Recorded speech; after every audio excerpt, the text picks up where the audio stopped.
Every time there is a school shooting, the country collectively shakes its head in disbelief. Unfortunately, it's become an all too common occurrence, with many of us simply sighing in relief that it didn't happen at our kids' schools, and then we continue with our lives. But what if situations like what happened in Dallas could be prevented?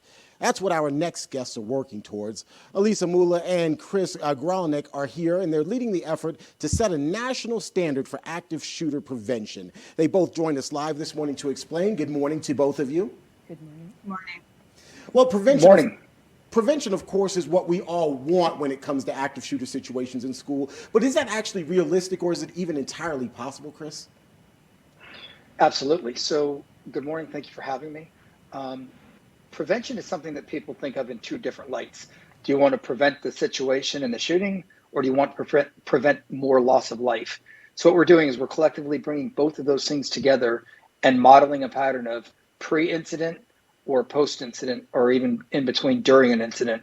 And of course, the goal is to have zero incidents. And you alluded to, it'll never happen here is the mentality.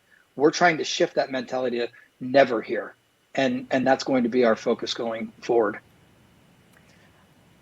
So go on and explain this national standard you guys are pushing. This is a very interesting conversation to be had, particularly in light of things like what happened yesterday there in Texas.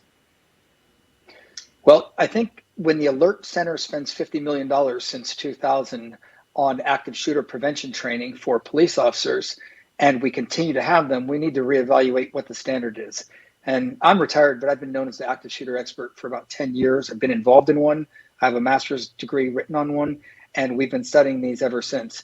And I'm telling you that we do prevention, response, and options. So if we can prevent by knowing that bullying is happening, the child probably, well, he's a man, probably young man wouldn't bring a pistol to school in the first place because we would have prevented the action. And this is more of a bullying than it is an active shooter. And while semantics don't matter to the people that were shot, they matter for the way we take account of how we're going to change moving forward.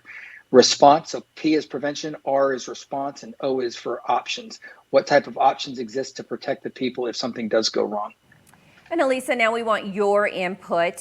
First question, the prevention, is this realistic or even possible? Just the same question that we asked Chris. And if you can explain the national standard right now. Sure. So a great example of what happened yesterday. Now, after the event, the school is considering installing metal detectors, and that is more of a preventative method.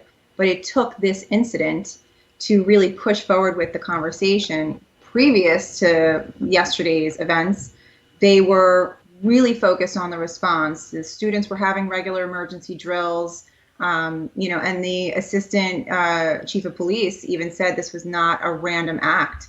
This was something that, what seems it could have been prevented had they implemented other measures, maybe something like a metal detector. So for the national standard, we happen to use a really great analogy. When they implemented fire life safety standards, you really saw the reduction in loss of life in a school fire. Why can't we do the same thing for active shooter? Why can't we simply just set a national standard and really raise the bar and do better? So Chris, I wanted to ask you, and then Elisa, I want you to answer after Chris does. Many schools use metal detectors to keep guns out of schools. Are we at the point where schools need to become a virtually police state in order to keep these kids safe at this point? I think that's a great question. Thank you for asking it. I don't think that we're there at a police state, and I don't think we need to get to a police state. As a retired police officer, I've seen what does work with strong school resource officers, good relationships with children, and while metal detectors are a great start, we also need to take that to the next level. Elisa mentioned fire. We haven't lost a child to a school fire in more than 50 years, and that's because we started with a simple adage of stop, drop, and roll, and we can do that with the prevention, response, and options. And the reason I say that is run, hide, fight is a great model. I was very instrumental in helping roll that out. And some of the mistakes that we made along the way, I looked back on, and we've been able to learn from those. And instead of being a police state, we can implement, instead of red lights blinking, it could be a blue light. As we've seen in other school shootings, which I won't go into right now, the fire alarms sound and the kids think it's just a fire drill and they end up walking into the shooter's path. Yesterday was a great example. If you had a blue light flashing and they knew it was an active shooter, barricade in place, which I'm not a really big fan of. However, if the school is enabled to be barricaded in place, you don't really need a police state. You have a metal detector to deter people from bringing guns. You have awareness by bringing all this information from the child's being bullied. How did you get that information out of that silo and into the hands of someone that could have done something about it? And as Elise alluded to, this could have been prevented in several ways. And I'm not a coulda, woulda, shoulda person. What I'm saying is I can point directly to other incidents of this young man being bullied and no one doing something about it. So you've got the last word. So I don't want to claim that the metal detectors are the only solution. There are so many solutions, so many resources available out there now, a lot of technologies.